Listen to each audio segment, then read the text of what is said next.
Magandang good morning sa inyong lahat. So welcome sa ating pansit serye. Dito nga lang pala yan sa Clasicos bago mag-arko ng Peña Blanca. Tara, pasok tayo.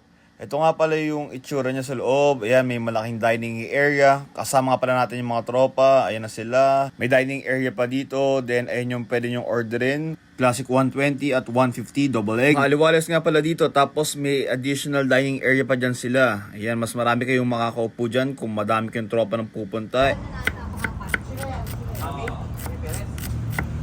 Grabe naman maghiwa yun. Addict sa pansit talaga. Then, ito nga pala yung order natin. 150 with utak. So, simulan na natin. Let's go!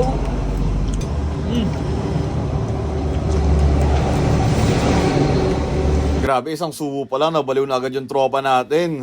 Hindi nga pala muna ako naglagay ng sibuyas kasi gusto ko siya matikman ng plain lang talaga. Classic nga pala, kasama dyan yung mga gulay, tapos cara beef and atay. Yun nga lang pala yung usually toppings ng classic. Ganito nga daw pala talaga yung original na pansit ng Tugigaraw ay classic. Syempre, unang part pa lang yan. Lagyan na nga natin yan ng sibuyas at ang ating mixture na kakaiba na tayo lang ang may gawa.